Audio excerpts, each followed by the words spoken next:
बयनिसिमबो खुलुमबाय। लोगोसे बे समाव आङो नोंथांमोननि गेजेराव मोननैसो खौरांफोर लानानै फैबावबाय। नोंथांमोना भिडिअखौ फारियै जोबजासिम नायलांदो।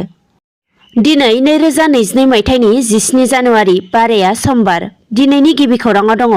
गोबाव बोसोरनिफ्रायनो भारत आरो बांलादेशनि सिमायाव थानाय नयाबस्ती बर' गामियाव बर' सुबुंफोरा खौसेयै रायजो जाबोगासिनो दङ होनना खौरां मोननो हादों। खौरांनिफ्राय मिथिनो मोननाय बायदिब्ला भारत आरो बांलादेशनि सिमायाव 200निबो बांसिन बर' नखर आरो 1000निबो बांसिन बर' सुबुंफोरा ग्रोम ग्रोम थाबोना बर' हारिनि आसार-खान्थि, गाननाय-जोमनायजों लोगोसे बर' हारिनि आंगो बाथौ धोरोमखौ फुजिबोना खौसेयै रायजो जाबोनानै दङ होनना खौरां मोननो हादों।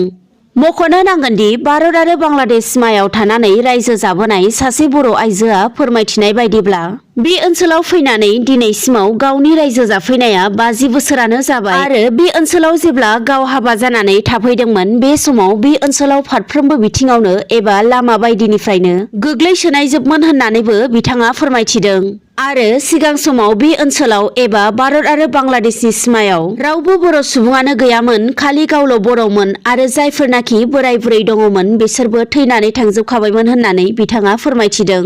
गुबुन फारसेथिं मोनथिनो हाबावनाय बायदिब्ला भारत आरो बांलादेशनि सिमायाव थानाय नयाबस्ती बर' गामियाव दासो गोदान बर' बिहामजोफोरा फैनानै रायजो जाफैबाय होनना मिथिनो हादों।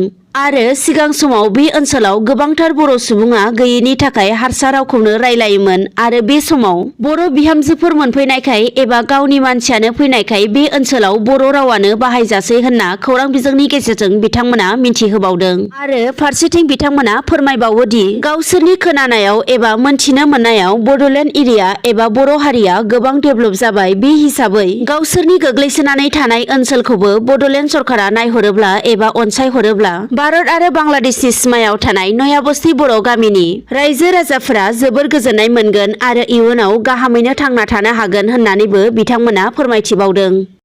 दानिया गुबुन खौराङाव फैदो।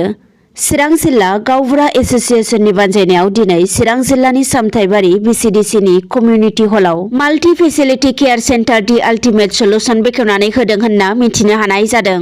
मख'नो गोनांदि बिटिआर ओनसोलनि सिङाव थानाय गामि ओनसोलफोराव थानाय बेंगुरा सुबुंफोर जेरै सिं सानाय, मोदोम सानाय, हान्थु सानाय बायदि बेरामफोरखौ खम बिबांनि बेसेनाव फाहामथाय होनायनि थाखाय दिनै बे सेन्टारखौ बेखेवना होदों होनना मिथिनो हानाय जादों। बेनिखायनो बड'लेण्ड हेल्थ केयार सेन्टारनि डाइरेक्टर लकेन चन्द्र बसुमतारिया गामि ओनसोलनि बेरामाव गोग्लैसोनाय साफ्रोम रायजो राजाफोरखौनो खम बेसेनावनो देहा आनजाद नायनो एबा फाहामथाय लानो थाखाय बिथाङा खावलायहरो। बिटिआर ओनसोलनि दाब दाब जायगाफोराव मैदेरनि उदखार। बे समावबो खौरां मोननो हानाय बायदिब्ला फिन आरोबाव मैदेरनि उदखाराव सासे दुखुथिया बर' सुबुंनि नखरा सिलिंखार। खौरांनिफ्राय मिथिनो मोननाय बायदिब्ला चिरां जिल्ला दादगारि हाथिसार ओनसोलनि सिङाव थानाय मैनागुरि गामिनि थागिबि थफसा बसुमतारिनि दुखुथिया नखराव मैदेरा हरनि 12 रिंगासो समाव फैनानै न'फोरखौ बोफाय-फोसि खालामनानै सिलिंखार खालामलांजोबदों होनना खौरां मोननो हादों। खौरांनिफ्राय मिथिनो मोननायाव थफसा बसुमतारिया नखराव रावबो गैया आरो गावबो सानफा बोथिफानि थाखाय हाजिरा मावनानैसो जायो। बेनिखायनो मैदेरनि उदखाराव सिलिंखार जानांनाय थाग्रा न'खौ माबोरै लुफिननो हागोन बेनि थाखाय बिथाङा जिंगायाव गोग्लैनानै दङ। बेनिखायनो राहा गोथे जानाय दुखुथिया नखरा सरकारनिफ्राय एसेब्लाबो अनसुंथाइ मोनगोनखौ आसा खालामदों। दिनै बेलासिनि खौरांफोरा बेखिनियानोसै। गोजोन्थों।